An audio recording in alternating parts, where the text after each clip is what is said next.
El llamado entró a las 2 horas con 17 minutos de la madrugada, y duró exactamente 48 segundos, un tiempo que en el registro técnico parece breve, pero que en la grabación se percibe dilatado, espeso, lleno de respiraciones entrecortadas y frases que no terminan de formarse.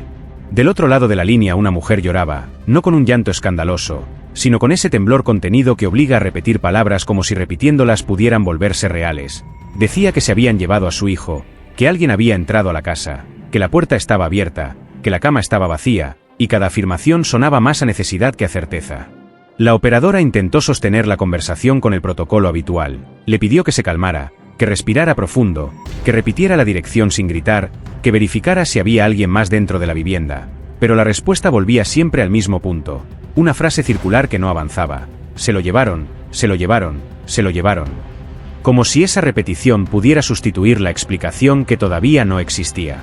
A las 2 horas con 26 minutos la primera patrulla llegó al lugar, una casa baja ubicada en una esquina de un barrio residencial, sin signos visibles de alteración, sin vidrios rotos, sin cerraduras forzadas, sin huellas en el acceso principal, la puerta cerraba correctamente, las ventanas estaban intactas, el perímetro no mostraba daños. Y esa ausencia de violencia comenzó a pesar incluso antes de que alguien la mencionara en voz alta. El niño tenía 3 años, dormía en una habitación al fondo del pasillo, en una cama pequeña con sábanas de dibujos infantiles. La luz de noche seguía encendida cuando los agentes ingresaron, proyectando una sombra tenue sobre la pared, un peluche yacía en el suelo, como si hubiera sido soltado de golpe, y la madre señaló la cuna vacía con un gesto automático. Las mantas estaban desordenadas, pero no rasgadas, no arrastradas. No había señales de lucha ni indicios de traslado forzado, solo el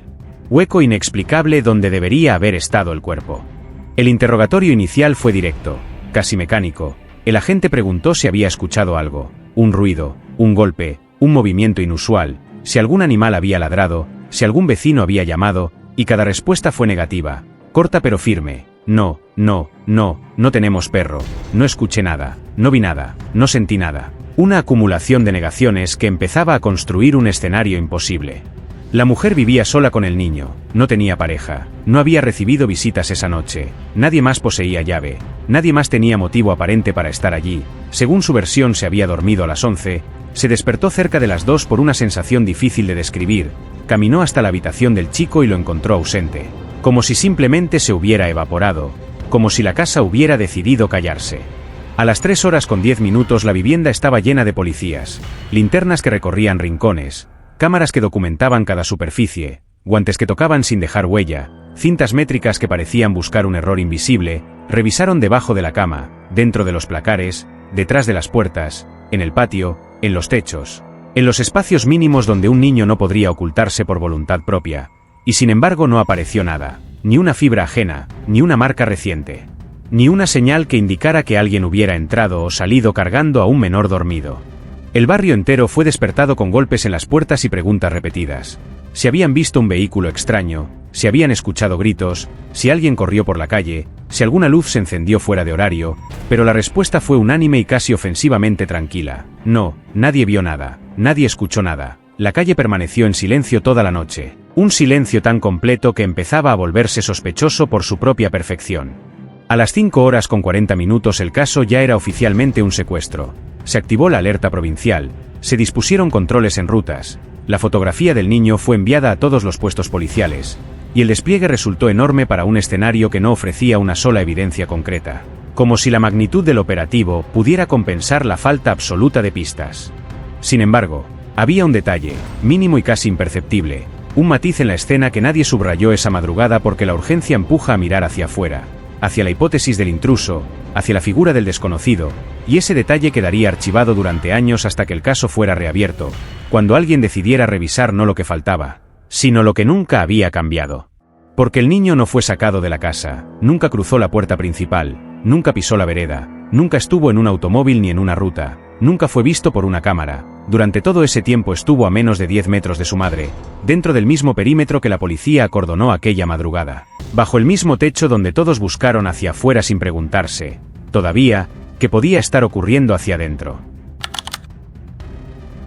El caso ocurrió en el barrio Las Moreras, un barrio relativamente nuevo en las afueras de una ciudad del centro de España, diseñado con una estética uniforme que transmitía orden y previsibilidad, Casas idénticas alineadas una junto a la otra, mismo modelo, mismo color. Mismo jardín delantero con rejas bajas que no buscaban impedir el acceso, sino apenas marcar el límite simbólico entre lo privado y lo público. De día el lugar parecía tranquilo hasta el exceso. Calles anchas, farolas blancas, niños en bicicleta, madres conversando en las veredas, persianas a medio bajar que dejaban entrar luz pero no demasiada intimidad. Una coreografía cotidiana que reforzaba la sensación de comunidad vigilante, donde cualquier anomalía debería ser percibida de inmediato. De noche, en cambio, el silencio era absoluto. Después de las 11 casi nadie circulaba, no había bares, no había comercios abiertos, no había tránsito constante, de modo que si un automóvil pasaba a esa hora se notaba, si alguien gritaba se oía a 2 cuadras, si una puerta se cerraba con fuerza el sonido rebotaba entre las fachadas iguales. Y por eso cuando la policía preguntó si alguien había escuchado algo aquella madrugada, la respuesta colectiva no solo fue negativa, fue segura. Nadie dudó, nadie vaciló, nadie recordó un detalle ambiguo que pudiera convertirse en pista. La casa de la esquina, identificada como número 47, tenía 2 habitaciones, una cocina pequeña y un patio trasero de cemento, nada especial, nada llamativo, el tipo de vivienda donde en teoría no pueden ocurrir tragedias complejas. El tipo de lugar que aparece en folletos inmobiliarios con palabras como familiar, seguro, apacible. Y esa imagen pública comenzó a jugar un papel decisivo en la percepción social del caso. Porque cuando un niño de 3 años desaparece sin dejar rastro en un entorno así, la comunidad necesita creer que la amenaza vino de afuera, que hubo una irrupción externa, un error en el perímetro, una figura desconocida que cruzó una línea invisible. Resulta mucho más soportable imaginar un secuestro sofisticado que aceptar que la respuesta pueda estar dentro de la estructura más íntima, dentro de una casa idéntica a todas las demás, dentro de una rutina que parecía normal. Y mientras el barrio repetía, casi como un mantra colectivo, que allí nunca pasaba nada, que allí todos se conocían, que allí los niños jugaban sin miedo, la ausencia del pequeño empezó a convertirse no solo en un misterio policial, sino en una grieta social, una fisura en la idea de seguridad que Las Moreras había construido sobre sí misma. Una pregunta incómoda que todavía no tenía forma, pero que ya comenzaba a insinuarse entre las paredes demasiado prolijas de esa esquina aparentemente perfecta. Lorena Vázquez tenía 32 años. Trabajaba haciendo limpieza por horas, con horarios que dependían de otras personas y no de ella, casas ajenas que cambiaban cada semana, turnos que se estiraban cuando alguien pedía un ratito más, y desde el nacimiento de Mateo había intentado ordenar esa vida como se ordena una mesa después de un día largo, acomodando lo que se puede, resignándose a lo que no, buscando una rutina que le permitirá estar más tiempo en casa, porque eso es lo que diría. Después, en declaraciones, en entrevistas, en conversaciones con vecinos, siempre la misma frase: éramos solo él y yo, como si repetirla reforzara una identidad, como si esa soledad compartida fuera prueba suficiente de amor, y al mismo tiempo, una forma de justificar el cansancio acumulado. Se había separado del padre del niño 2 años antes, una relación corta y conflictiva, de las que se rompen sin grandes escenas públicas pero dejan ruido en las paredes. Según el expediente no existían denuncias formales, no constaban órdenes de restricción ni actas por violencia doméstica, pero sí aparecían varias discusiones registradas por vecinos, llamados por gritos, puertas que se cerraban con fuerza, frases que se escuchaban desde la vereda, y esa es una de las trampas del relato social. Porque cuando no hay papeles, cuando no hay sellos, cuando no hay firmas, el barrio tiende a traducirlo como no pasó nada, aunque haya pasado todo, solo que sin registro. Después de la separación, el hombre se mudó a otra provincia, no volvió, no llamó, no envió dinero, no pidió fotos, no preguntó por cumpleaños, nada. Una ausencia completa que con el tiempo deja de sentirse como abandono y se vuelve costumbre. Y esa costumbre, para quien se queda criando sola, suele transformarse en un territorio de presión silenciosa, porque no es solo la falta del otro, es la carga permanente de ser la única adulta que sostiene cada decisión, cada comida, cada enfermedad, cada madrugada. Mateo creció solo con su madre, y si uno revisa el teléfono lo que encuentra no es un thriller, sino una vida común, fotos en el parque, un helado en verano, cumpleaños en casa con globos modestos, disfraces del jardín, dibujos pegados en la heladera, nada fuera de lugar, nada que grite alarma, nada que en apariencia haga sospechar un desborde. Y eso también tiene su efecto, porque la normalidad documentada en imágenes funciona como coartada social, incluso cuando las imágenes solo muestran lo que uno decide mostrar. Los vecinos la describían con la misma palabra repetida hasta volverse escudo: normal, trabajadora, callada, reservada. Una mujer que no salía mucho, que no recibía visitas, que no hablaba demasiado, pero que saludaba, que pagaba a tiempo, que llevaba al niño de la mano, porque encendía la luz del porche a la misma hora. Y en un barrio como Las Moreras eso era suficiente para confiar, porque la confianza allí no se construye por conocer al otro, se construye por no verlo romper la coreografía, por no escucharlo salirse del molde. La noche anterior a la desaparición, según todos los indicios visibles, fue rutinaria: cena temprano, baño, cuento, la misma luz de noche encendida que después encontraría la policía, y a las 22:48 el celular de Lorena registró el último mensaje enviado, una fotografía del chico dormido, enviada a su hermana, con un texto breve. Por fin cayó rendido. Una frase mínima que puede leerse como alivio, como ternura, como cansancio, y que en retrospectiva se vuelve otra cosa, porque no se trata solo de lo que dice, sino de lo que revela sin querer: la necesidad de que la noche termine, la necesidad de que el cuerpo del niño deje de pedir, de moverse, de existir con demandas. Después de ese mensaje, silencio, y a las 2:17 entró el llamado al servicio de emergencias, y con ese llamado no solo empezó una búsqueda policial, empezó también otra cosa, una construcción social inmediata, la necesidad del barrio, y de cualquiera que escucha el caso, de elegir de qué lado colocar a Lorena, víctima o sospechosa, madre devastada o narradora perfecta, porque en historias así el juicio público se activa antes que el judicial, y una vez que se activa, rara vez vuelve a apagarse del todo.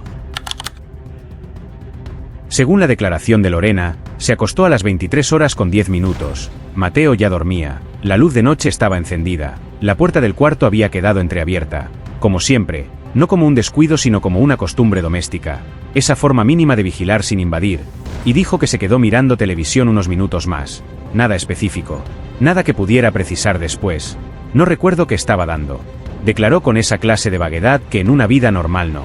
significa nada, pero que en un expediente termina sonando como una grieta, como una ausencia, como un espacio donde cualquiera puede proyectar sospecha. A las 23:47 el celular registró la última actividad: pantalla bloqueada, sin llamadas, sin mensajes, sin movimientos, y después silencio, un silencio electrónico que en el papel parece neutro, pero que para los investigadores funciona como una línea que divide el antes y el después, la última huella verificable, el último gesto cotidiano antes de que el relato se rompa. A las 2:12, según su versión, se despertó sobresaltada, no por un ruido, no por un golpe, no por un grito, simplemente por una sensación. Eso dijo, una palabra incómoda porque no se puede medir, no se puede fotografiar, no se puede peritar, y aún así existe, porque hay cuerpos que se despiertan cuando algo cambia en la casa aunque nadie lo oiga. Cuerpos que aprenden a vivir en alerta cuando llevan demasiado tiempo sosteniendo todo solos. Se levantó para ir al baño, cruzó el pasillo con la inercia del sueño, pasó por el cuarto del chico, miró adentro, y lo que vio fue la ausencia. La cama estaba vacía, las mantas habían caído al suelo, la ventana seguía cerrada, la puerta del cuarto estaba cerrada, todo parecía igual y, sin embargo, lo único que importaba ya no estaba. Y esa es una de las escenas más difíciles de describir sin caer en dramatismo, porque no hay sangre, no hay gritos, no hay marcas, solo un hueco, un vacío que le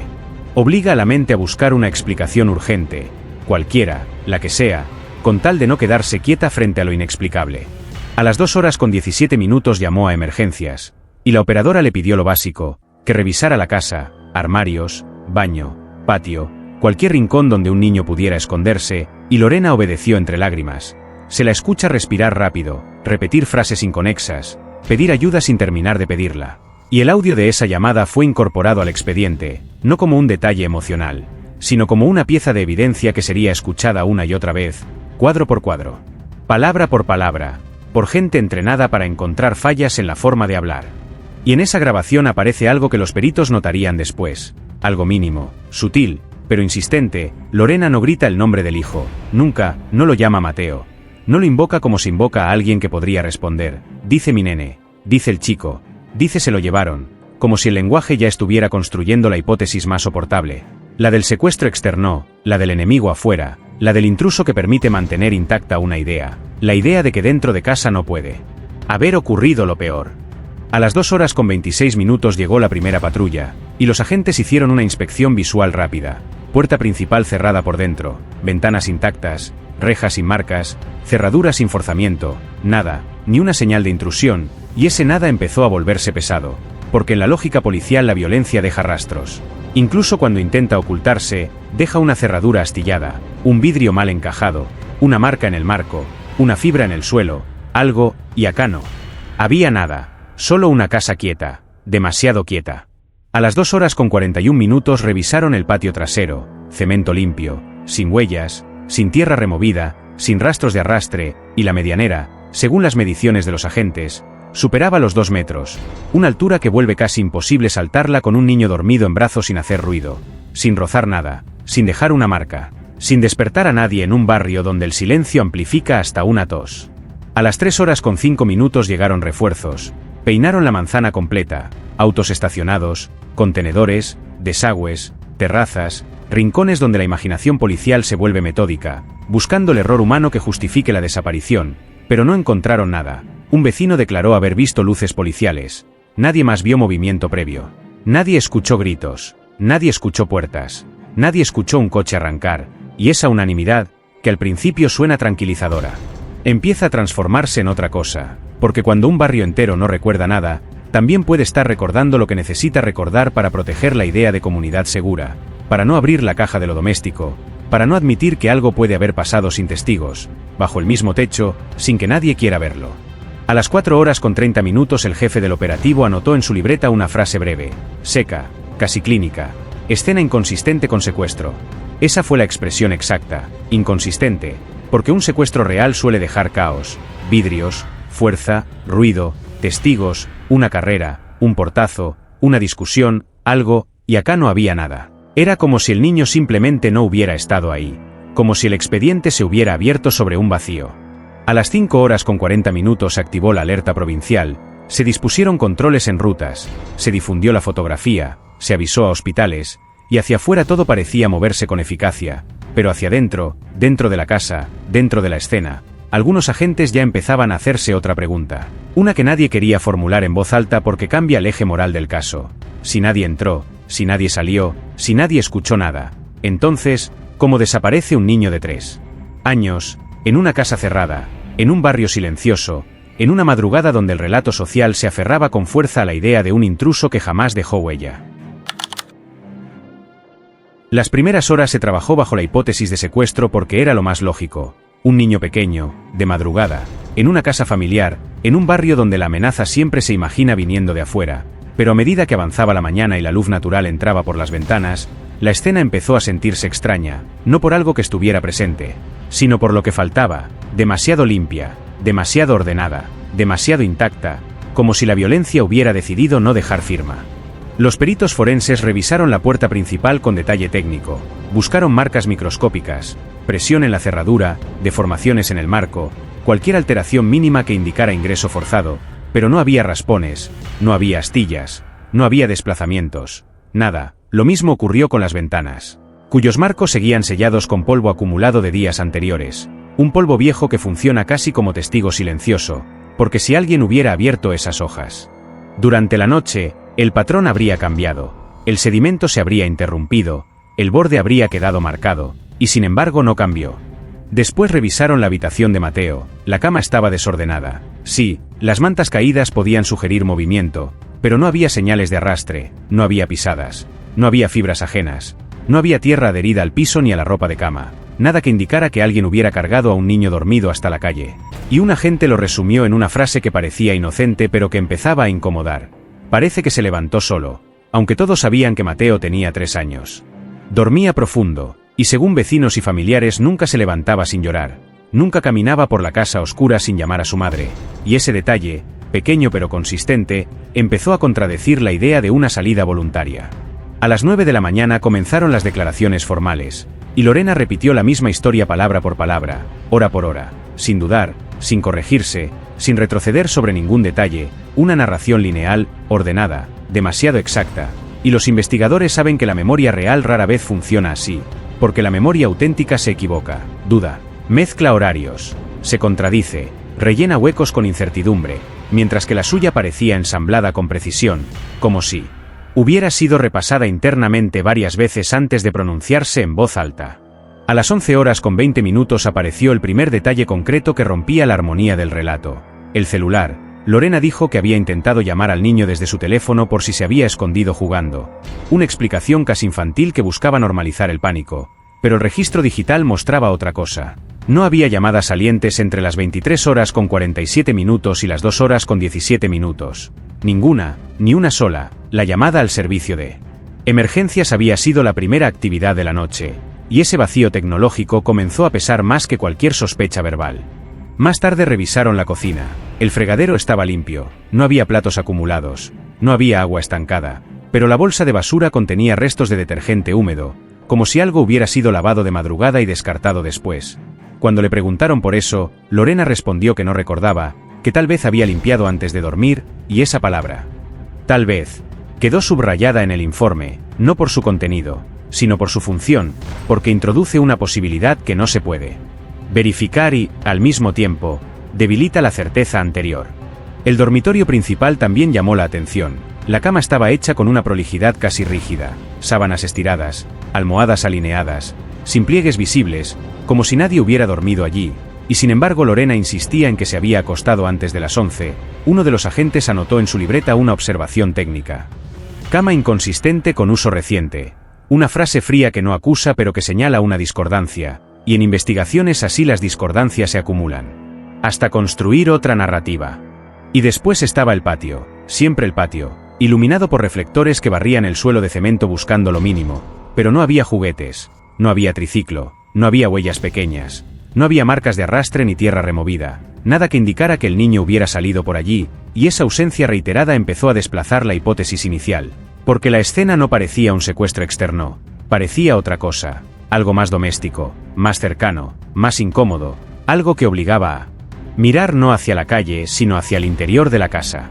Mientras tanto, en el barrio, la conversación empezaba a cambiar de tono. Al principio todos hablaban de un auto sospechoso, de alguien desconocido, de una figura oscura que nadie podía describir pero que tranquilizaba imaginar. Sin embargo, cuando se supo que no había signos de intrusión, la inquietud se volvió más sutil, más silenciosa, porque aceptar que nadie había entrado implicaba considerar que todo ocurrió bajo el mismo techo, y esa posibilidad no solo incomoda a la policía, incomoda a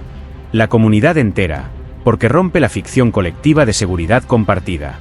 Al mediodía, uno de los investigadores veteranos dijo en voz baja lo que varios pensaban pero nadie quería formular con claridad: si nadie entró, nadie salió, y la frase quedó suspendida en el aire sin necesidad de completarse, porque todos entendían su consecuencia. No era todavía una acusación, no era una teoría formal, era apenas un desplazamiento del eje, una sospecha que empezaba a tomar forma. Esa misma tarde el caso cambió de categoría, dejó de figurar como secuestro externo y pasó a registrarse como desaparición en entorno familiar. No era una imputación directa, era un ajuste técnico, un procedimiento que redefine el foco de la investigación, pero el tono ya no era el mismo. Las preguntas dejaron de orientarse hacia autos desconocidos y caminos rurales, y comenzaron a girar hacia adentro, hacia los movimientos dentro de la casa, hacia las palabras pronunciadas en la madrugada. Hacia Lorena, no como víctima visible, sino como la única adulta presente cuando el silencio ocurrió. Las siguientes 48 horas fueron desproporcionadas en relación con el tamaño del escenario. Helicópteros sobrevolando un barrio de calles tranquilas, perros rastreadores marcando senderos que no llevaban a ninguna parte, drones térmicos recorriendo techos idénticos, voluntarios con linternas caminando zanjas y descampados como si buscaran una señal en medio de un territorio hostil, y todo ese despliegue resultaba visualmente impactante porque Las Moreras no era un lugar donde uno esperara una operación de esa magnitud. Era un barrio donde, en teoría, nadie podía entrar sin ser visto, donde el silencio nocturno amplificaba cualquier anomalía, y sin embargo el operativo crecía como si la intensidad pudiera reemplazar la falta de pistas. Las cámaras de seguridad de la avenida principal fueron revisadas cuadro por cuadro durante horas enteras, agentes frente a pantallas observando imágenes monótonas, autos estacionados, luces que se encienden y se apagan, un taxi que pasó cerca de las 3 de la madrugada, un repartidor de pan alrededor de las 5, ningún vehículo sospechoso, nadie cargando a un niño, nadie corriendo, nadie forzando nada. El registro era casi aburrido, una sucesión de rutinas que contrastaba con la urgencia del caso, y esa ausencia de movimiento comenzaba a convertirse en una presencia inquietante. Aún así, el operativo no se redujo, al contrario, creció. La fotografía de Mateo apareció en noticieros, en redes sociales, en carteles impresos con letras grandes que pedían cualquier dato, cualquier pista, cualquier llamada, y su rostro empezó a multiplicarse en pantallas y postes de luz, en muros digitales y en conversaciones de sobremesa. Estaba en todas partes, menos en casa, y esa paradoja alimentaba la fascinación pública, porque la desaparición sin rastro tiene algo que atrapa, algo que invita a especular, a imaginar escenarios, a completar lo que falta. Lorena empezó a dar entrevistas al tercer día, sentada en el sillón del living, el mismo sillón donde jugaba con él, el mismo que ahora funcionaba como escenario involuntario. Lloraba, se secaba la cara con la manga, mostraba fotografías impresas, repetía la misma súplica una y otra vez, que si alguien lo tenía por favor lo devolviera, que no preguntaba nada más, que solo quería a su hijo de vuelta. Y el barrio respondió como suelen responder las comunidades cuando sienten que la amenaza vino. De afuera, la abrazaron, le llevaron comida, organizaron turnos para acompañarla de noche. Nadie quería que estuviera sola, nadie quería que esa casa quedara en silencio. Se convirtió rápidamente en la madre del barrio, en el símbolo del dolor compartido, en la mujer a la que todos querían ayudar porque ayudarla era también proteger la idea de que el mal había entrado desde afuera, que la comunidad seguía siendo segura, que la violencia no se gestaba dentro de las paredes prolijas de sus propias casas. Y durante semanas la escena se repitió, Lorena caminando detrás de los voluntarios, pegando carteles, preguntando puerta por puerta, con el rostro agotado, con la voz quebrada, con los mismos datos repetidos una y otra vez, exactamente como se espera que actúe una madre desesperada, exactamente dentro del guión emocional que la sociedad considera legítimo. Pero mientras la empatía pública crecía, los investigadores comenzaron a notar detalles que no encajaban del todo con la narrativa exterior. Lorena nunca quería alejarse demasiado de la casa. Participaba en las búsquedas cercanas, las de la manzana, las del parque, las del radio inmediato. Pero cuando el operativo se trasladaba a descampados más lejanos o a controles en rutas, prefería quedarse, decía que por si llamaban, que por si Mateo volvía, que necesitaba estar ahí, y aunque esa explicación era comprensible en términos emocionales, también dibujaba un límite geográfico que no pasó desapercibido para quienes analizaban cada movimiento.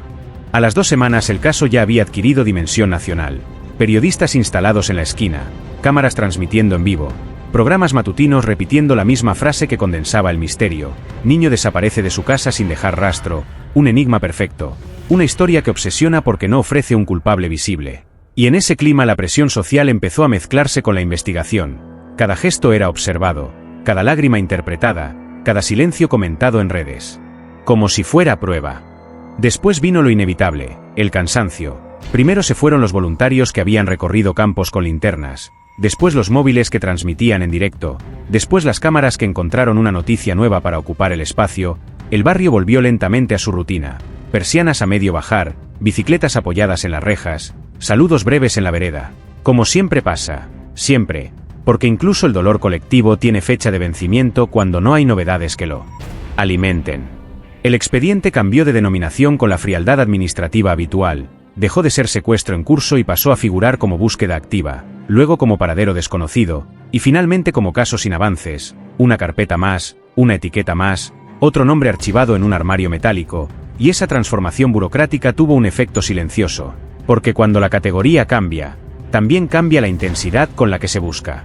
Lorena dejó el trabajo, dijo que no podía concentrarse, que no dormía bien, que no soportaba el ruido del supermercado ni las miradas que se posaban sobre ella. Empezó a hablar menos, a salir menos. Los vecinos comentaban que se la veía más delgada, más apagada, más frágil, y algunos organizaron colectas, otros le hacían compras. La protegían como si el mundo le debiera algo, como si acompañarla fuera una forma de redimirse ante la impotencia. Y durante todo ese tiempo, cada noche, Lorena dormía en la misma casa, en el mismo dormitorio, a menos de 10 metros de la habitación de Mateo, a menos de 10 metros de la cuna vacía, a menos de 10 metros de aquello que nadie había revisado con suficiente atención, mientras afuera el mundo lo buscaba en rutas, en descampados, en cámaras de seguridad. La respuesta permanecía inmóvil, dentro del mismo perímetro que todos habían acordonado al principio y luego olvidado con el paso de los años. El primer año pasó sin novedades concretas, después el segundo, después el tercero, y lo que al principio fue urgencia se transformó lentamente en rutina administrativa. Las búsquedas se hicieron esporádicas, los operativos dejaron de ocupar titulares, las cámaras de televisión dejaron de instalarse en la esquina, y los carteles con el rostro de Mateo empezaron a despegarse solos bajo la lluvia y el sol. El papel se curvó, la tinta se deslavó, la sonrisa impresa se fue borrando hasta quedar apenas una mancha azul difusa en algunas paredes, como si nunca hubiera estado ahí, como si el barrio necesitara borrar la imagen para poder seguir funcionando sin esa pregunta constante flotando en el aire.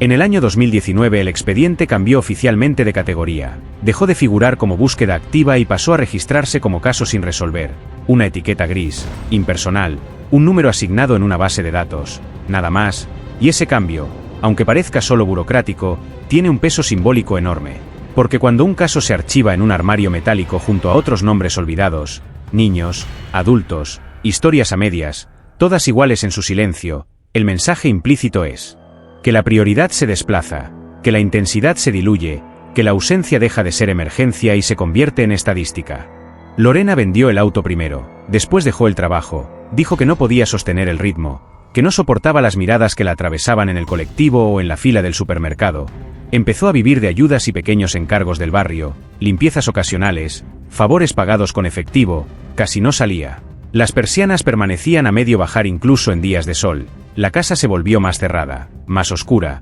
como si la luz pudiera resultar invasiva, y algunos vecinos comentaban que hablaba sola, otros que casi no dormía, pero nadie sospechaba nada grave, nadie quería sospechar nada grave. Todos repetían la misma frase que funciona como escudo moral. Pobre mujer, porque es más sencillo sentir compasión que replantear una hipótesis que incomode a la comunidad entera.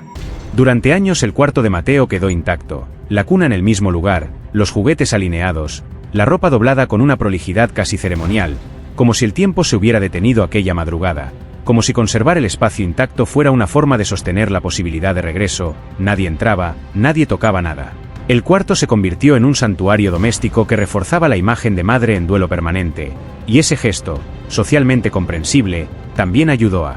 consolidar la narrativa exterior de víctima inconsolable. Hasta agosto del año 2022, cuando la humedad empezó a dibujar una mancha en la pared del pasillo, primero pequeña, apenas perceptible, después una línea oscura que descendía lentamente hacia el zócalo, y luego el olor, un olor extraño, pesado, difícil de clasificar con palabras comunes. No era el olor típico de una cañería rota, no era cloaca, no era moho reciente, era algo más espeso, más antiguo, algo que parecía haber estado contenido demasiado tiempo. Lorena llamó a un plomero pensando en una pérdida simple, una filtración doméstica, algo que pudiera resolverse con herramientas y masilla. El hombre llegó alrededor de las 10 de la mañana, revisó el baño, la cocina, buscó señales visibles de humedad en las tuberías, no encontró nada. Siguió la línea oscura hasta el pasillo, golpeó la pared con los nudillos. Primero arriba, sonido sólido, compacto, normal, después más abajo, el sonido cambió, hueco, como si detrás hubiera una cámara de aire.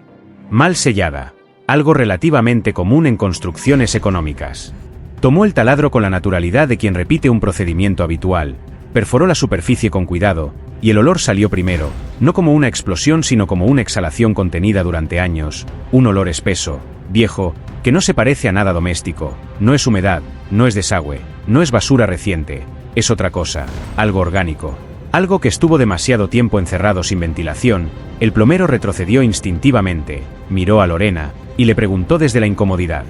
profesional cuánto tiempo llevaba esa mancha ahí. Ella dudó, más de lo necesario, dijo que no sabía, que tal vez unos días, pero la pintura alrededor estaba amarillenta, reseca, con capas superpuestas que indicaban antigüedad, meses, quizá años, y esa discordancia entre la respuesta y la evidencia empezó a tensar el aire en ese pasillo estrecho. Ampliaron el agujero con cuidado, apareció tela primero, un fragmento atrapado entre ladrillos, después plástico, después silencio, un silencio más denso que el olor. El hombre dejó el taladro en el suelo, sacó el teléfono sin decirle nada a ella, y marcó a la policía con una frase breve que activó un protocolo que nadie imaginaba volver a escuchar en esa dirección. A las 11:18 la casa volvió a llenarse de sirenas. Otra vez la cinta amarilla, otra vez vecinos detrás de las rejas, otra vez cámaras improvisadas en celulares, la misma escena repetida como un eco tardío, como si el tiempo hubiera decidido retroceder 6 años para completar lo que quedó pendiente. Y los agentes rompieron la pared completa con movimientos lentos, cuidadosos, sin hablar, porque hay momentos en los que el procedimiento se impone al sonido. Y entonces lo vieron, primero los huesos pequeños, después la camiseta azul reconocible en fotografías del expediente, después el peluche, el mismo que aparecía en las imágenes difundidas durante semanas, el mismo que había sido símbolo en carteles y noticieros. Mateo nunca salió de la casa, nunca cruzó la puerta, nunca estuvo en la calle, estuvo ahí todo el tiempo. Dentro de la pared del pasillo, a menos de 8 metros del dormitorio de su madre, durante más de 6 años, mientras el barrio lo buscaba en rutas y descampados, mientras el expediente cambiaba de etiqueta, mientras la compasión pública lo convertía en misterio sin rostro. Y en ese momento, no fue solo un hallazgo forense, fue el colapso de una narrativa entera, la caída simultánea de la hipótesis del intruso, de la madre símbolo, del barrio seguro, porque lo que emergía de esa pared no era solo un cuerpo, era una verdad que siempre había estado dentro, esperando que alguien mirara con suficiente detenimiento el lugar correcto. Lorena fue trasladada al cuartel alrededor de las 12:03, no esposada, no formalmente detenida, bajo la fórmula habitual que suaviza la gravedad del momento. Solo unas preguntas, el mismo procedimiento de siempre, la misma frase que reduce el peso de lo que está por ocurrir, la misma mentira funcional que permite mover a alguien sin activar todavía la palabra detención. El informe psicológico posterior describiría su estado con una sola palabra: plana. No lloraba, no gritaba, no preguntaba qué habían encontrado dentro de la pared, no preguntaba por Mateo, no pedía explicaciones, caminaba mirando el suelo con un movimiento mecánico, como si ya supiera, como si la revelación no hubiera sido sorpresa sino confirmación, y esa ausencia de reacción visible comenzó a incomodar más que cualquier llanto desbordado. La primera ronda de preguntas fue simple, casi administrativa: ¿desde cuándo notaba la humedad? ¿Cuándo había pintado esa pared por última vez? Si alguien más vivía en la casa, si alguien tenía acceso a herramientas, y sus respuestas fueron cortas, automáticas, sin matices: hace poco, no recuerdo, no. Respuestas que no aportaban información nueva pero tampoco generaban resistencia, como si estuviera contestando desde un lugar donde el cuerpo habla sin que la mente intervenga del todo. Alrededor de las 13:40 le mostraron las fotografías, la pared rota, la tela atrapada entre ladrillos, el peluche, los restos, imágenes que para cualquier persona significarían colapso inmediato, pero Lorena no apartó la vista, no lloró, no se llevó las manos al rostro, solo dijo una frase breve: no puede ser, sin sorpresa evidente, sin rabia, sin la energía que suele acompañar la negación, más parecida a una respuesta aprendida que a una reacción espontánea. Los peritos le explicaron con lenguaje técnico algo que ya era imposible de esquivar: el hueco había sido sellado desde adentro, con herramientas domésticas, no había signos de intrusión, no había terceros involucrados, nadie había entrado, nadie había salido, solo ella y el niño estaban en esa casa aquella madrugada. Y al pronunciar esa conclusión la sala se volvió más estrecha, más densa, como si el aire hubiera decidido espesarse también. Ahí comenzaron los silencios verdaderos, no los silencios de espera sino los silencios que pesan, que obligan a bajar la mirada, a contar las baldosas del piso, a respirar más lento para no desbordarse. Los investigadores cambiaron el tono, menos preguntas abiertas, menos margen para ambigüedades, más directas. ¿Qué pasó esa noche? Su hijo no salió de la casa, estuvo dentro de la pared, y cada afirmación era una pieza que cerraba el cerco sin necesidad de elevar la voz. Hubo un momento registrado en el audio que después sería reproducido varias veces en análisis internos. 43 segundos completos en los que nadie habló, 43 segundos donde el sonido ambiente fue lo único que quedó grabado, respiraciones contenidas, una silla que cruje apenas, un bolígrafo que se mueve sobre papel. Y ese silencio fue más elocuente que cualquier declaración, porque en ese espacio sin palabras se quebró la distancia entre hipótesis y certeza. Alrededor de las 15:12 le formularon una pregunta distinta, no técnica, no pericial, sino humana. Se habían estado discutiendo, y por primera vez Lorena levantó la vista, apenas, un movimiento mínimo, casi imperceptible, y asintió levemente, un gesto que no necesitó traducción, porque el cuerpo respondió antes que la voz. La reconstrucción posterior indicaría que Mateo no quería dormir esa noche, que lloraba, que gritaba, que había sido una semana difícil, acumulación de insomnio, deudas, trabajo irregular, cansancio físico y mental sostenido durante días, presión económica, presión emocional, y que todo eso no justifica nada pero sí configura un contexto donde la paciencia se vuelve frágil, donde el margen de tolerancia se estrecha peligrosamente. Según su propia declaración, solo quiso callarlo, sacudirlo un poco, dijo, un gesto que describió como mínimo, casi reflejo, un empujón torpe en medio del agotamiento, y el niño perdió el equilibrio, golpeó la cabeza contra el marco de la cama, y después silencio, un silencio inmediato, absoluto, un silencio que ninguna madre está preparada para escuchar, un silencio que no se parece al sueño, que no se parece al capricho, que no se parece a nada conocido. Después vino el pánico, no un plan elaborado, no una estrategia fría, sino pánico, miedo a la cárcel, miedo a perderlo para siempre, miedo a admitir que había sido ella, miedo a que el accidente fuera leído como intención, y en ese estado la mente busca una salida irracional que parezca solución. Intenta borrar lo que no puede soportar, mover muebles, abrir una pared, sellar un hueco, esconder el cuerpo como si ocultarlo pudiera también ocultar el hecho, como si la ausencia física fuera capaz de reescribir lo ocurrido. Alrededor de las 16:03 quedó registrada la frase final de esa primera declaración formal. 11 palabras que resumían el intento de explicación. Fue un accidente, Solo quería que dejara de llorar. Palabras que no son defensa técnica ni argumento jurídico, son apenas una admisión quebrada, una frase que suena más a agotamiento que a estrategia. Y después pidió agua, nada más, como si el cuerpo reclamara algo básico mientras el resto de su vida se reorganizaba. Alrededor de esa confesión. Lorena fue detenida esa misma tarde, sin sirenas, sin cámaras, sin vecinos gritando desde la vereda, solo una patrulla común estacionada frente a la casa que durante años había sido símbolo de tragedia ajena, puertas cerradas, persianas bajas, el barrio mirando desde adentro, detrás de cortinas apenas corridas, como si el silencio pudiera borrar lo que acababan de descubrir, como si no mirar fuera una forma de no asumir la magnitud del error colectivo.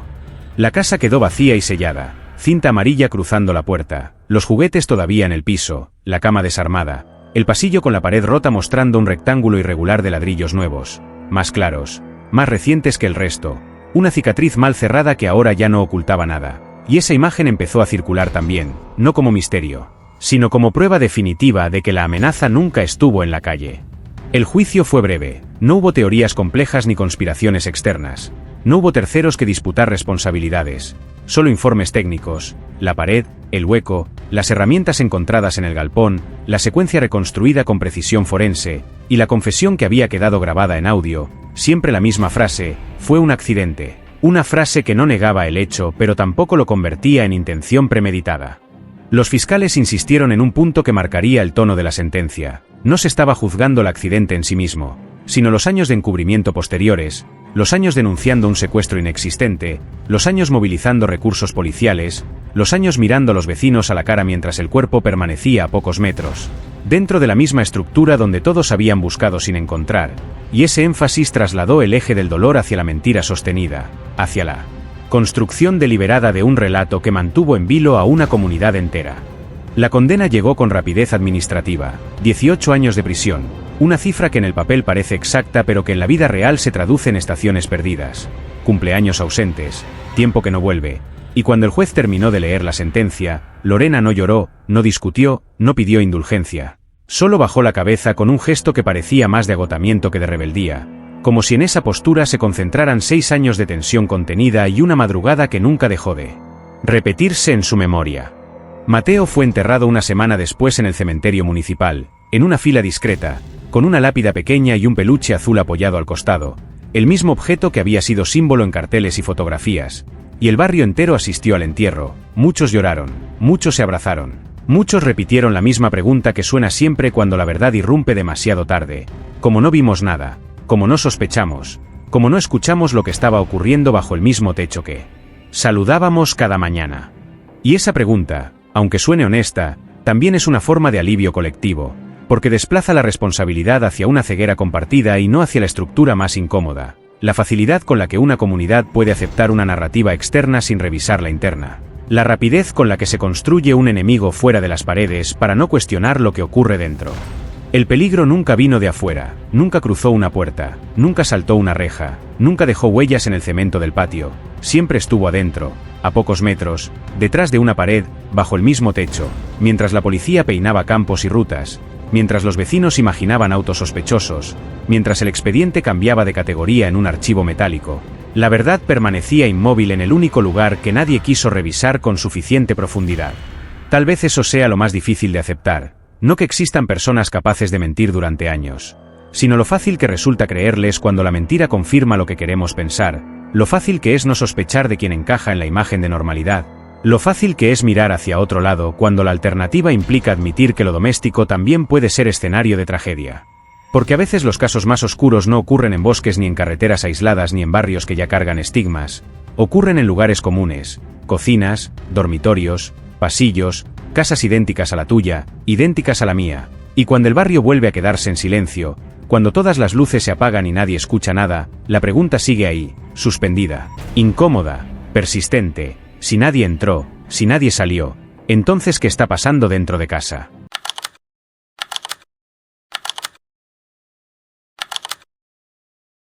Esteban Ibarra Salcedo tenía 42 años cuando salió de su casa una tarde de abril diciendo que volvía en unos minutos, con la naturalidad con la que se dicen las frases que nadie imagina que serán las últimas, con el tono neutro de quien no necesita explicar nada porque no hay nada que explicar, porque era martes. Porque el calor empezaba a instalarse en Puebla y porque en la cocina se había terminado algo tan simple como el café.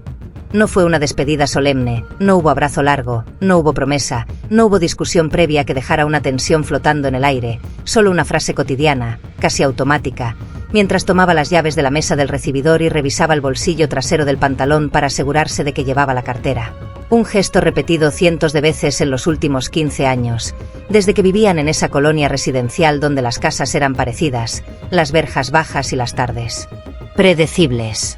Su esposa estaba en la sala, revisando unas cuentas del negocio familiar, y apenas levantó la vista cuando él dijo que salía un momento, porque esa escena ya había ocurrido demasiadas veces como para detenerla, porque nunca tardaba más de 10 o 15 minutos, porque la tienda quedaba a 2 cuadras, cruzando la avenida secundaria donde el tráfico era constante pero no peligroso, y porque nada, absolutamente nada, en la rutina de ese día, sugería que algo pudiera romperse. Las cámaras de seguridad de un vecino lo captaron caminando con paso tranquilo, sin mirar hacia atrás, sin acelerar el ritmo, con esa postura ligeramente encorvada de quien piensa más en la lista mental de pendientes que en el trayecto mismo, doblando la esquina a las 5:19 de la tarde, perdiéndose después en un tramo sin vigilancia donde la calle se angosta y los árboles proyectan sombras irregulares sobre la acera. A las 5:27 su teléfono dejó de emitir señal. No hubo llamada de auxilio. No hubo mensaje. No hubo registro de forcejeo.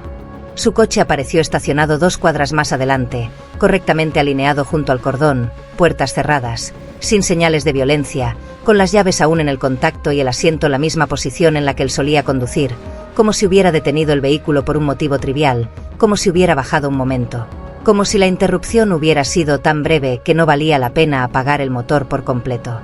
Pero el motor estaba frío cuando lo encontraron. La primera noche nadie habló de desaparición definitiva, se habló de retraso, de posible encuentro casual con algún conocido, de un teléfono descargado, de un olvido menor, explicaciones pequeñas que se dicen en voz alta para evitar pronunciar la palabra que empieza a crecer en silencio cuando pasan las horas y la puerta no se abre. A las 8 de la noche su esposa comenzó a llamar a hospitales, primero con cautela, después con urgencia, describiendo ropa, edad, estatura, tratando de que la voz no se quebrara mientras repetía el nombre completo, Esteban Ibarra Salcedo, como si decirlo completo ayudara a que alguien del otro lado lo reconociera, como si la identidad pudiera sostenerse solo por insistencia. A las 10 ya había patrullas recorriendo las calles cercanas, preguntando en tiendas, revisando cámaras, iluminando con linternas los espacios entre vehículos estacionados, los lotes baldíos, los pequeños pasajes peatonales que conectan una colonia con otra, pero no había sangre, no había gritos registrados por vecinos, no había testigos que recordaran una discusión, solo la ausencia, limpia y desconcertante, de un hombre que había salido por algo cotidiano y que no había regresado. Nadie puede desaparecer en 20 minutos, dijeron algunos, con la seguridad que otorga la lógica cuando todavía no ha sido desmentida, porque desaparecer requiere planificación, violencia o decisión, y Esteban no encajaba en ninguna de esas categorías. Era metódico, puntual, poco dado a impulsos, un hombre que pagaba sus impuestos a tiempo, que saludaba a los vecinos sin entusiasmo pero sin desdén, que llevaba 15 años casado sin escándalos públicos ni historias paralelas que justificaran una fuga repentina. La colonia entera despertó al día siguiente con la noticia circulando en grupos de mensajería, con fotografías compartidas, con la descripción precisa de su ropa, camisa clara, pantalón oscuro, zapatos marrones, como si esos detalles fueran a permitir que alguien, en algún punto de la ciudad, lo identificara caminando sin rumbo, como si la repetición pudiera materializarlo de nuevo en el mismo lugar donde había desaparecido. Pero la ciudad siguió moviéndose. Los autobuses pasaron. Las tiendas abrieron. El tráfico se acumuló en las avenidas principales. Y Esteban Ibarra Salcedo no volvió. Lo que nadie sabía todavía, lo que nadie podía sospechar en esas primeras horas en las que la esperanza aún compite con el miedo, era que la ausencia no había sido una decisión consciente ni una huida planificada, sino el resultado de una cadena de hechos tan breves y tan silenciosos que apenas dejaron rastro. Como si la vida pudiera desviarse en cuestión de segundos, sin que el mundo alrededor se detenga a notarlo. Y mientras la noche caía sobre Puebla por segunda vez sin que la puerta del recibidor volviera a abrirse, la frase que había pronunciado al salir, esa promesa pequeña de regresar en unos minutos, comenzaba a adquirir un peso que nadie estaba preparado para soportar. La colonia donde vivía Esteban no era un sitio aislado ni marginal, tampoco era una zona de lujo inaccesible. Era uno de esos fraccionamientos de clase media que crecieron con rapidez en las afueras de Puebla durante los últimos 20 años, con calles amplias, banquetas prolijas, árboles jóvenes plantados a intervalos regulares y fachadas similares que transmitían una sensación de orden más estética que real, como si la repetición arquitectónica pudiera garantizar estabilidad emocional. De día el tránsito era constante pero predecible, empleados que salían temprano rumbo al centro, estudiantes que caminaban hacia la universidad privada a pocas cuadras, repartidores que entraban y salían con cajas apiladas en motocicletas ruidosas, y por la tarde el movimiento se reducía a vecinos que regresaban del trabajo. Niños en bicicleta dando vueltas alrededor de la manzana y tiendas de abarrotes que mantenían las puertas abiertas hasta entrada la noche. No era un barrio marcado por la violencia visible, aunque como en casi cualquier punto de una ciudad grande, existían historias dispersas de robos menores, asaltos aislados en avenidas más transitadas, rumores que circulaban durante algunos días y luego se disolvían cuando nada grave volvía a ocurrir, porque la vida necesita convencerse de que el peligro es episódico y no permanente. La tienda a la que Esteban se dirigía quedaba a menos de 3 minutos en automóvil y a poco más de 5 caminando con paso tranquilo, situada en una esquina donde la avenida secundaria se cruza con una calle interna más estrecha, un local iluminado con luces blancas, estantes ordenados, refrigeradores alineados contra la pared del fondo y una cámara de seguridad apuntando hacia la caja registradora pero no hacia la vereda exterior. Entre la casa y ese local existía un tramo breve sin cámaras municipales, un espacio intermedio donde las sombras de los árboles y el tránsito constante hacían que nadie reparara demasiado en quien entraba o salía, un punto ciego que en circunstancias normales no tendría relevancia, pero que después, cuando la ausencia empezó a tomar forma concreta, se convirtió en el centro de todas las conjeturas. Las autoridades revisaron los registros de las cámaras privadas de vecinos, negocios cercanos y una farmacia ubicada a media cuadra, reconstruyendo con precisión los primeros minutos del trayecto, el momento exacto en que Esteban dobló la esquina, el ángulo de su cuerpo, la naturalidad de su andar, y luego la nada. El espacio sin imagen donde su figura se disuelve y no vuelve a aparecer en ninguna grabación posterior. No hubo reportes de disparos esa tarde. No hubo llamadas al número de emergencias alertando sobre una pelea. No hubo testigos que recordaran un vehículo acelerando con violencia. El coche apareció estacionado correctamente, sin golpes recientes, sin puertas forzadas, con el interior intacto y sin señales de que hubiera sido manipulado por terceros, como si hubiera sido dejado allí por su dueño y nadie más hubiera intervenido, un detalle que desconcertó a los investigadores desde el principio, porque un secuestro suele dejar desorden, prisa, error, algo que indique ruptura, y en este caso todo parecía demasiado limpio. La colonia siguió su rutina al día siguiente, aunque con una tensión leve que se filtraba en conversaciones breves junto a las rejas, en miradas más largas de lo habitual cuando alguien cruzaba la calle, en la manera en que las cámaras de seguridad privadas comenzaron a revisarse con mayor frecuencia, como si el simple acto de mirar hacia atrás pudiera revelar algo que antes había pasado inadvertido. Lo más perturbador del lugar no era su peligrosidad, sino su normalidad, porque nada en esa geografía justificaba una desaparición definitiva. Nada sugería que un hombre pudiera desvanecerse en menos de media hora sin dejar rastro físico, sin dejar una escena que señalar, sin dejar un punto exacto donde la vida se hubiera interrumpido. La ciudad alrededor continuó funcionando con la indiferencia habitual de las metrópolis que no se detienen por una historia individual. El tráfico congestionó las avenidas principales al caer la tarde. Los vendedores ambulantes ocuparon las esquinas más transitadas. Los hospitales recibieron pacientes con urgencias más visibles y más inmediatas. Y en ese flujo constante de movimiento y ruido, la ausencia de Esteban empezó a diluirse en estadísticas, en formularios, en una categoría administrativa que no consuela a nadie, persona no localizada. Pero para quienes vivían en esa colonia, para quienes conocían el trayecto exacto que separaba la casa de la tienda, el misterio no era urbano ni abstracto, era concreto y doméstico. Estaba contenido en esos pocos metros donde las cámaras no alcanzaban y donde la vida cotidiana no deja registro, como si el espacio más común pudiera convertirse, de pronto, en un límite invisible entre lo conocido y lo irreparable. Y mientras las calles mantenían su ritmo habitual y las fachadas idénticas seguían alineadas bajo el mismo cielo gris de la tarde poblana, comenzó a instalarse una pregunta que no tenía respuesta sencilla, una duda que no apuntaba a un culpable específico sino al propio entorno, porque si nadie escuchó nada, si nadie vio nada, si el lugar no mostró signos de ruptura, entonces la desaparición no parecía un acto violento, sino un deslizamiento silencioso fuera del mapa, una salida de escena tan limpia que desafiaba cualquier lógica inmediata.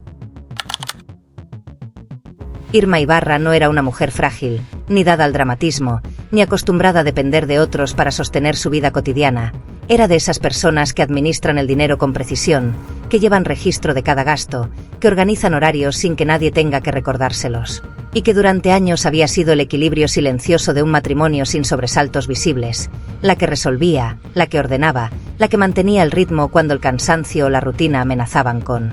desarmar la armonía doméstica. Las primeras semanas después de la desaparición no lloró frente a los vecinos, no permitió que la vieran derrumbarse en la puerta de la casa ni aceptó que otros organizaran por ella las búsquedas o las entrevistas con la policía. Habló con claridad, dio descripciones precisas, coordinó recorridos, revisó una y otra vez las horas exactas, las rutas posibles, los lugares donde alguien podría haberlo visto, convencida de que la respuesta estaba en algún detalle mínimo que todavía no había sido observado con suficiente atención. Repetía una frase con una seguridad casi obstinada, una frase que intentaba proteger no solo la imagen de su esposo, sino también la coherencia de su propia historia.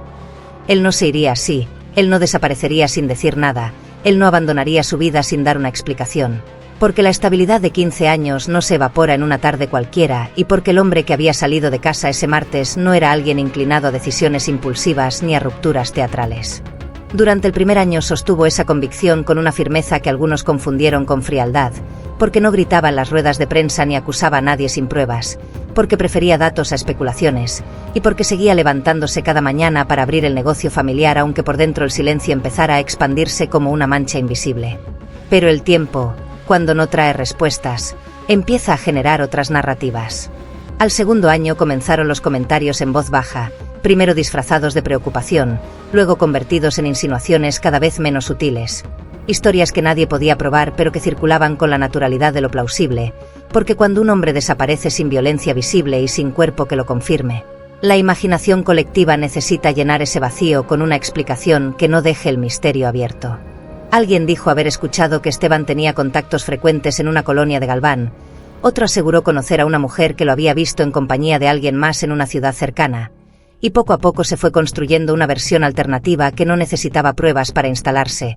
Bastaba con repetirla en conversaciones privadas, en reuniones familiares, en encuentros casuales donde la duda se desliza con apariencia de certeza. Había quienes afirmaban conocer la supuesta casa donde él vivía con otra mujer, describían detalles que nadie podía verificar pero que sonaban convincentes, hablaban de hijos pequeños, de una vida paralela cuidadosamente escondida, de viajes frecuentes que ahora cobraban un significado distinto. Y aunque ninguna de esas historias estuviera respaldada por un documento, por una fotografía o por un testigo directo, el simple hecho de escucharlas una y otra vez empezó a erosionar la convicción inicial de Irma.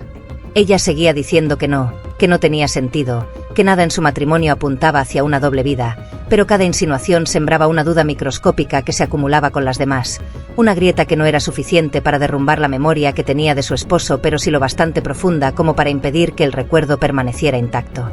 Lloraba en privado, no solo por la ausencia física, sino por la necesidad constante de defender una historia que comenzaba a ser cuestionada desde afuera, porque perder a alguien ya es una forma de desorientación brutal, pero perderlo y al mismo tiempo escuchar que tal vez nunca fue quien creías que era, multiplica el dolor y lo convierte en sospecha permanente. Con el paso de los años la casa empezó a llenarse de silencios distintos, no el silencio de la espera sino el silencio de la resignación,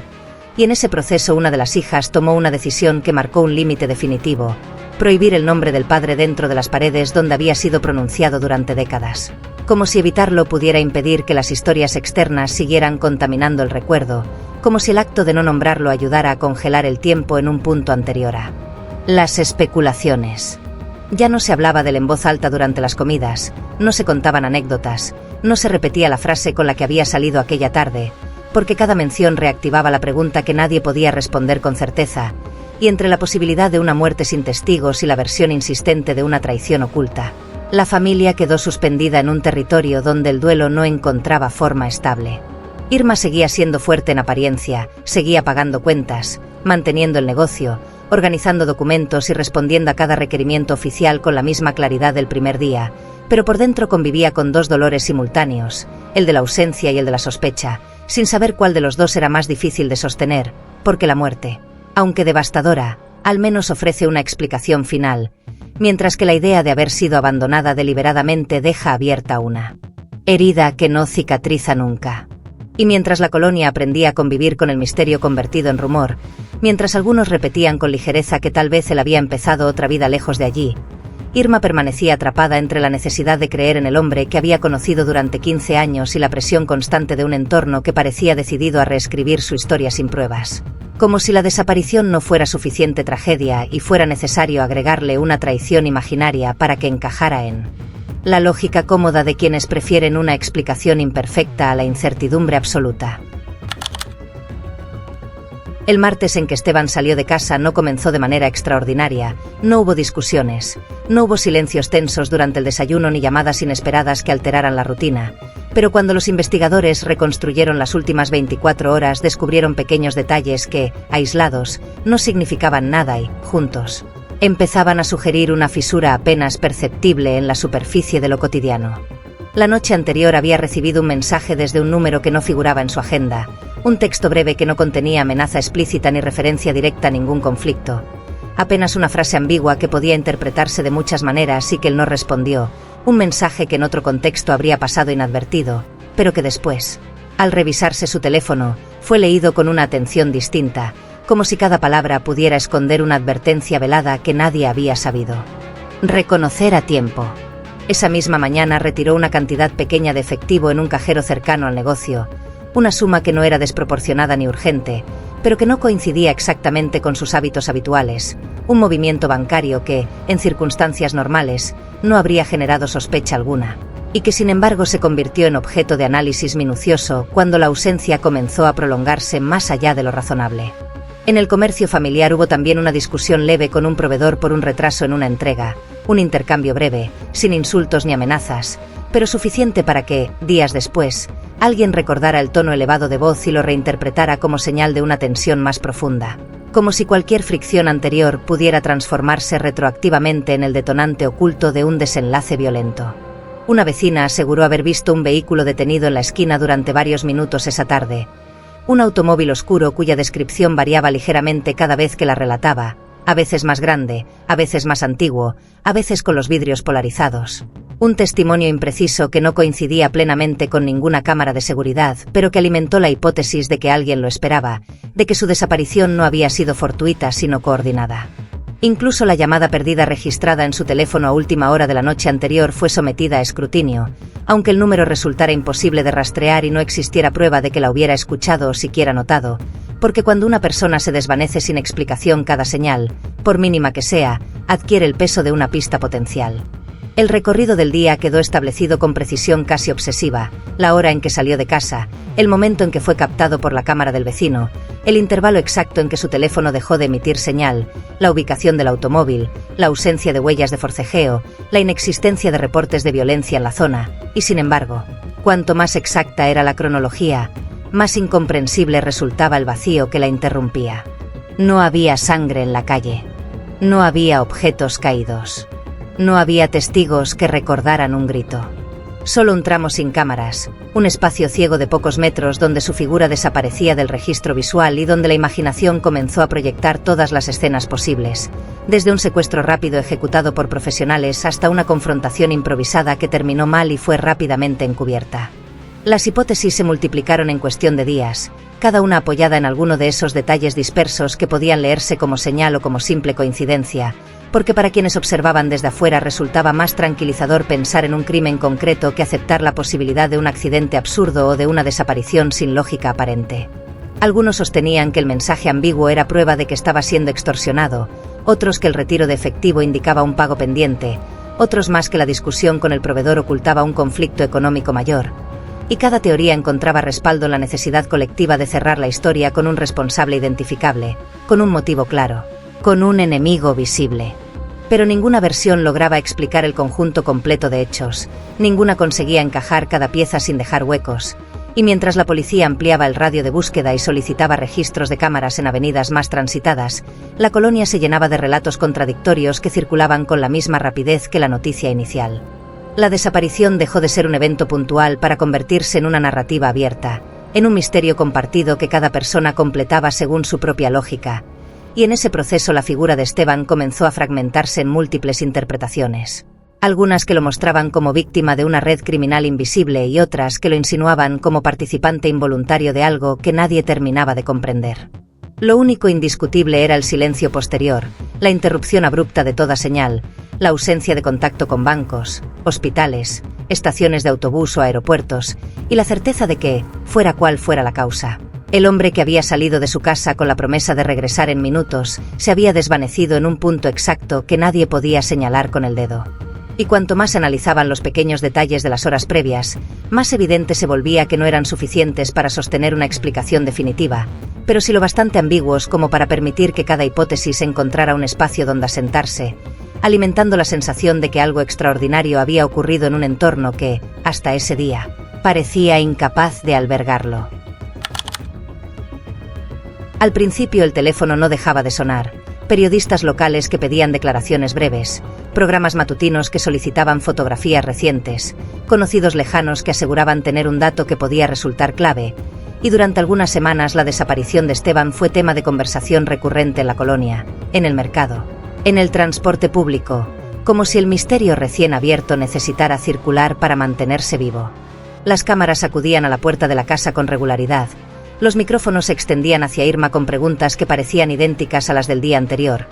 y ella respondía con la misma firmeza, repitiendo horarios, describiendo ropa, agradeciendo el apoyo y pidiendo que cualquier información, por mínima que fuera, se compartiera con las autoridades. Porque mientras existiera atención pública todavía era posible creer que el caso no se diluiría en la lista interminable de ausencias sin resolver. Pero la ciudad tiene memoria corta cuando no hay imágenes nuevas que mostrar, cuando no aparece un sospechoso, cuando no surge una grabación impactante que renueve la urgencia, y poco a poco las cámaras comenzaron a espaciar sus visitas, primero cada semana, luego cada 15 días. Hasta que la noticia dejó de abrir los noticieros y pasó a ocupar apenas un segmento breve, desplazada por hechos más recientes y más visibles. En paralelo, la casa empezó a experimentar otro tipo de silencio, uno menos ruidoso pero más profundo, el silencio que se instala cuando la espera ya no tiene forma concreta y cuando cada sonido en la puerta deja de provocar sobresalto para convertirse en costumbre. Porque después de los primeros meses nadie llama con noticias y el timbre vuelve a ser simplemente un timbre, no una posibilidad de resolución. Las búsquedas organizadas por vecinos se fueron reduciendo en número. Los voluntarios que al principio recorrían las calles cercanas con linternas comenzaron a regresar a sus propias rutinas, no por indiferencia sino por agotamiento, porque sostener la intensidad inicial durante semanas es posible, pero durante meses resulta imposible sin una señal que alimente la esperanza. A los 6 meses el expediente fue reclasificado como persona no localizada, una categoría administrativa que suena técnica y distante, pero que marca un punto de inflexión emocional, porque implica que ya no se trata de un evento reciente, sino de una ausencia prolongada, y con ese cambio también se modifica el tono de las preguntas. Ya no se habla de rescate inminente, sino de investigación abierta sin plazo definido. En la casa, mientras tanto, los objetos permanecían exactamente donde los había dejado, el saco colgado en el respaldo de una silla, los documentos en el cajón del escritorio, el par de zapatos junto a la puerta. Detalles que al principio se conservaban como prueba de que regresaría en cualquier momento y que con el paso de los meses comenzaron a convertirse en piezas inmóviles de un escenario detenido en el tiempo. Irma mantenía el negocio abierto, atendía clientes con la misma eficiencia de siempre, organizaba facturas y revisaba inventarios. Pero cada cierre de jornada implicaba atravesar la puerta de una casa donde la ausencia no hacía ruido pero ocupaba espacio, un espacio físico en la mesa, en el sofá, en la cama, en los gestos automáticos que antes se compartían y que ahora se realizaban en soledad. El segundo año trajo consigo un cambio más sutil y más doloroso, la normalización de la historia, el momento en que los vecinos dejaron de preguntar con la misma intensidad y comenzaron a referirse al caso en pasado, como si la posibilidad de un regreso se hubiera ido diluyendo hasta volverse improbable. Y ese desplazamiento lingüístico resultó más devastador que cualquier titular, porque implicaba aceptar que la vida de los demás había seguido adelante mientras la de la familia permanecía suspendida. Las reuniones familiares se volvieron más breves, las conversaciones evitaban el tema central salvo que alguien nuevo preguntara por él, y en esos casos el relato se repetía con una mezcla de cansancio y resignación, describiendo los hechos conocidos, enumerando los esfuerzos realizados, pero sin la energía inicial que acompañaba cada detalle durante los primeros meses. En la esfera pública el caso fue reemplazado por otros nombres, otras desapariciones, otros titulares que capturaban la atención colectiva, y la fotografía de Esteban dejó de circular con la misma frecuencia, como si la ausencia hubiera perdido novedad aunque no hubiera perdido gravedad. Una paradoja que acompaña a muchas historias prolongadas donde el tiempo erosiona la urgencia sin resolver el misterio. En la intimidad de la casa, sin embargo, el silencio se volvió más denso, no el silencio expectante del primer mes, sino el silencio pesado de la incertidumbre crónica, ese que no permite cerrar el duelo porque no hay confirmación de muerte ni prueba de vida, un estado intermedio que impide tanto la esperanza plena como la resignación definitiva. Y mientras la colonia recuperaba su ritmo habitual, con nuevas conversaciones, nuevos eventos y nuevas preocupaciones, la familia quedó atrapada en un espacio donde cada día era una repetición del anterior, sin noticias que alteraran el curso de las horas, sin llamadas que ofrecieran una pista concreta, solo la acumulación lenta de semanas y meses que transformaron una desaparición reciente en una ausencia estructural, instalada como parte del paisaje emocional de la casa. Fue entonces cuando el silencio dejó de ser solo la falta de sonido y se convirtió en una presencia constante, un recordatorio de que la vida puede seguir moviéndose alrededor de una historia sin resolver, y que el mundo exterior tiene la capacidad de olvidar incluso aquello que para una familia permanece abierto como una herida que no encuentra forma de cerrarse. El tercer año trajo consigo una propuesta que nadie quería formular en voz alta, pero que todos empezaban a considerar en silencio: la idea de realizar una ceremonia que permitiera cerrar un ciclo, no porque existiera una confirmación de muerte, sino porque la ausencia prolongada había dejado a la familia suspendida en un estado imposible de sostener indefinidamente. Un duelo sin cuerpo, una espera sin horizonte claro. Fue el sacerdote de la parroquia quien sugirió la misa, hablando de la necesidad de ofrecer descanso espiritual, de permitir que el alma encuentre su camino aunque el cuerpo no haya sido hallado, palabras que no afirmaban nada de manera directa, pero que introducían una forma de resignación socialmente aceptable, una estructura ritual que ayudara a poner límites a la incertidumbre. Irma dudó durante semanas, no por fe sino por coherencia interna, porque aceptar una ceremonia implicaba admitir públicamente una posibilidad que todavía no podía pronunciar en privado, y sin embargo comprendía que el silencio sostenido durante años había empezado a desgastar no solo su fuerza sino también la estabilidad emocional de la casa, donde cada objeto permanecía detenido en una espera que ya no tenía forma concreta. La fecha se fijó sin anuncios grandilocuentes, apenas un aviso discreto en la parroquia y algunas llamadas a familiares cercanos, porque nadie quería convertir el acto en espectáculo ni reactivar rumores. Se trataba, al menos en apariencia, de un gesto íntimo, un intento de ordenar el dolor dentro de un marco que ofreciera algún tipo de contención. El día de la misa el templo se llenó más de lo que Irma había previsto: vecinos, conocidos, personas que no habían estado presentes durante los últimos meses pero que aparecieron para acompañar ese cierre simbólico, como si la ceremonia ofreciera la oportunidad de participar en una historia que durante demasiado tiempo había permanecido abierta. En el centro del altar no había un ataúd con cuerpo, solo una estructura sencilla cubierta por un paño blanco y una fotografía enmarcada donde Esteban aparecía con una expresión serena, la misma imagen que había circulado en los primeros días de la búsqueda, congelada en un momento anterior a la ausencia, anterior a las sospechas, anterior al desgaste.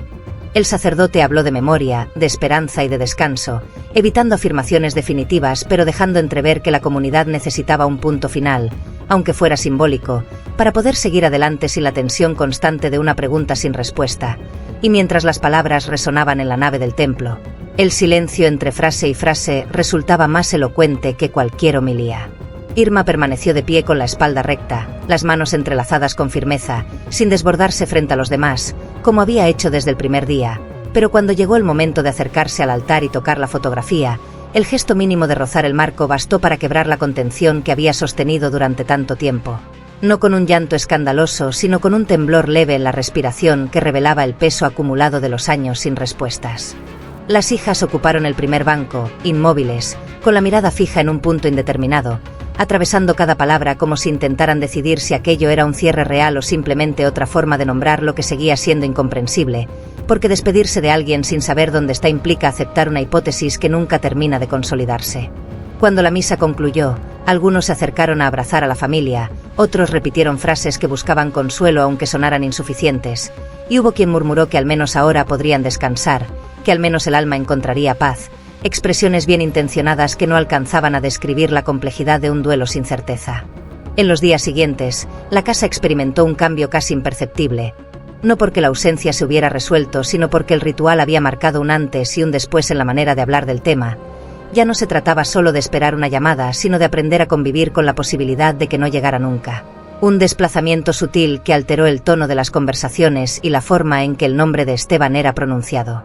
Fue entonces cuando una de las hijas, incapaz de soportar la tensión constante entre memoria y rumor, tomó una decisión drástica: prohibir el uso del nombre del padre dentro de la casa, no por rechazo sino por autoprotección, porque cada vez que alguien lo mencionaba se activaban las versiones externas, las historias de doble vida, las insinuaciones que contaminaban el recuerdo original con sospechas que nadie había podido confirmar. La prohibición no borró la presencia invisible que ocupaba cada rincón, pero sí cambió la dinámica cotidiana, instaurando un silencio diferente, un silencio que ya no era espera sino límite, una frontera emocional destinada a impedir que la narrativa externa continuara penetrando en el espacio más íntimo de la familia. Y mientras la comunidad interpretaba la misa como un cierre necesario, la realidad interna seguía siendo ambigua, porque un entierro simbólico no reemplaza la evidencia ni transforma la incertidumbre en certeza, apenas ofrece un marco para soportarla, un gesto colectivo que intenta ordenar lo inexplicable sin lograr disiparlo por completo. El altar quedó vacío al final de la jornada, la fotografía regresó a su lugar habitual en la casa, y la vida continuó con la apariencia de normalidad que se instala después de los rituales, pero debajo de esa superficie persistía la misma pregunta, intacta, sin respuesta, suspendida en el espacio entre lo que pudo haber sido y lo que nunca llegó a confirmarse. El hospital regional no era un lugar donde ocurrieran revelaciones. Era un edificio funcional, de pasillos largos y paredes color beige, donde el tiempo parecía medirse más en turnos que en fechas, y donde los pacientes crónicos formaban parte del paisaje cotidiano, rostros repetidos que ya no generaban preguntas sino rutinas. En una de las salas de cuidados prolongados permanecía internado desde hacía años un hombre registrado como varón no identificado, ingresado una tarde tras un atropello en una carretera secundaria, sin documentación, sin teléfono, sin ningún elemento que permitiera establecer su identidad, y con un traumatismo cráneoencefálico que había dejado secuelas profundas en la memoria y en la orientación temporal. Durante los primeros meses se publicaron avisos internos, se notificó a autoridades, se realizaron consultas básicas, pero al no surgir coincidencias inmediatas, el expediente fue archivado bajo una numeración clínica y el paciente pasó a formar parte del grupo de casos prolongados. Aquellos que el sistema sostiene sin resolver del todo, alimentados, medicados, estabilizados, pero sin historia oficial que los respalde. Con el paso de los años su presencia se volvió normal para el personal antiguo, un hombre tranquilo, de mirada ausente, que respondía a su nombre provisional sin cuestionarlo, que caminaba por el patio bajo supervisión y que raramente mostraba episodios de agitación, como si la memoria fragmentada hubiera borrado no solo el pasado sino también la urgencia de recuperarlo. El cambio comenzó con algo menor, un proceso de digitalización de archivos físicos que obligó a revisar expedientes antiguos para completar campos incompletos, actualizar diagnósticos y unificar criterios de registro, una tarea rutinaria que rara vez produce novedades, pero que exige atención al detalle. Fue una enfermera nueva, asignada a la revisión de historiales de larga estancia, quien notó una inconsistencia en el formulario de ingreso del paciente sin identidad, una anotación sobre una antigua fractura consolidada en el antebrazo izquierdo que no figuraba en los informes iniciales pero sí aparecía en una radiografía posterior, un detalle pequeño que, en otro contexto, habría pasado desapercibido. La observación la llevó a revisar el expediente completo, comparando fechas, diagnósticos y notas marginales escritas a mano por médicos que ya no trabajaban allí, hasta encontrar una descripción de una cicatriz específica en la muñeca, una marca lineal antigua, perfectamente delimitada, registrada casi como una curiosidad clínica. La enfermera no sabía por qué ese dato le resultó relevante, pero al ingresar la información en el nuevo sistema, el programa generó una coincidencia parcial con un reporte antiguo de persona desaparecida, archivado años atrás en la base de datos estatal, donde se mencionaba una fractura previa en el mismo brazo y una cicatriz en ubicación coincidente. No era una confirmación, solo una coincidencia técnica, un cruce automatizado que requería verificación manual, pero fue suficiente para que la enfermera elevara la consulta al departamento jurídico del hospital, que a su vez notificó a la fiscalía correspondiente para proceder con la validación de identidad. La llamada llegó a la casa de Irma una mañana común, sin preludio dramático, una voz formal que se identificó como representante de la fiscalía y que utilizó un tono medido al explicar que existía la posibilidad de que un paciente hospitalizado coincidiera con las características físicas de su esposo, aclarando que se trataba de una hipótesis preliminar y que sería necesario realizar pruebas adicionales para confirmarla. La frase no fue épica ni cinematográfica, no hubo música ni preparación emocional, solo una combinación de términos técnicos que, al organizarse en la mente de Irma, formaron una idea imposible de procesar de inmediato, la posibilidad de que la ausencia de años no hubiera sido definitiva sino suspendida en otro lugar, bajo otro nombre. El traslado al hospital ocurrió en silencio, sin cámaras ni vecinos, con una mezcla de incredulidad y temor que superaba cualquier expectativa, porque aceptar la posibilidad de que estuviera vivo implicaba reabrir una herida que había sido cubierta, aunque nunca cerrada por completo. Cuando finalmente ingresaron a la sala, el hombre sentado junto a la ventana levantó la vista con una expresión neutra, sin reconocimiento inmediato, sin sobresalto, y aunque el rostro mostraba el paso del tiempo y las secuelas del accidente, las facciones eran inconfundibles para quien había compartido años de vida en común. Irma dio un paso al frente, pronunciando su nombre con una voz que oscilaba entre la esperanza y el miedo, pero el hombre respondió con una mirada vacía, como si escuchara un sonido ajeno, sin asociarlo a una historia compartida, sin memoria que conectara ese presente con el pasado invocado. Las pruebas posteriores confirmaron la identidad mediante registros biométricos y comparaciones oficiales, eliminando cualquier duda administrativa, pero la confirmación técnica no restauró lo que se había perdido, porque la memoria dañada no regresó con la misma facilidad que el nombre. Esteban estaba vivo, pero no recordaba haber tenido una casa, ni un negocio, ni una esposa que lo hubiera buscado durante años, ni hijas que hubieran crecido pronunciando su ausencia como una pregunta constante. El sistema había cumplido su función básica, mantenerlo con vida, registrarlo, alimentarlo, medicarlo, pero nunca había logrado devolverlo al lugar del que había salido aquella tarde común en que fue a comprar algo simple y no regresó. Y en ese punto la historia dejó de ser un misterio criminal para convertirse en algo más complejo, una combinación de azar, burocracia y fragilidad humana que no encajaba en ninguna de las teorías que habían circulado durante años, ni en las sospechas de doble vida, ni en los rumores de abandono voluntario. La verdad era más sencilla y más perturbadora, nunca se fue, solo se perdió. El alta médica no fue inmediata, hubo evaluaciones neurológicas, informes psiquiátricos, dictámenes administrativos que debían determinar si el paciente estaba en condiciones de abandonar el régimen de internación prolongada, porque aunque la identidad hubiera sido confirmada, el daño cognitivo persistía y el regreso a un entorno familiar implicaba riesgos que el sistema debía medir con cautela. Durante las semanas previas al traslado, Irma acudió al hospital casi a diario, sentándose frente a él, hablándole en voz baja, relatando episodios del pasado como quien intenta reconstruir una casa ladrillo por ladrillo, describiendo el negocio, la colonia, los domingos en familia, las discusiones pequeñas y las celebraciones simples, esperando que alguna palabra funcionara como llave y abriera una puerta interna que permanecía cerrada. A veces él la miraba con atención, como si intentara comprender la lógica de ese relato que lo incluía como protagonista, otras veces desviaba la vista hacia la ventana, concentrado en el movimiento de las hojas del patio, sin mostrar angustia ni reconocimiento, solo una serenidad extraña, casi ajena, propia de quien habita un presente sin pasado. Las hijas tardaron más en visitarlo, no por falta de amor sino por miedo, porque la imagen congelada del padre que se había ido años atrás era más soportable que enfrentarse a un hombre vivo que no recordara haberlas visto crecer. Y cuando finalmente cruzaron la puerta de la sala, el encuentro fue contenido, respetuoso, atravesado por una tensión silenciosa que ninguna de ellas sabía cómo nombrar. Él las observó como se observa a personas nuevas, con curiosidad prudente, respondiendo a sus preguntas básicas con frases cortas, sin conectar sus rostros con las fotografías que Irma había llevado como referencia, fotografías donde aparecían más pequeñas, más jóvenes, congeladas en un tiempo que para él simplemente no existía.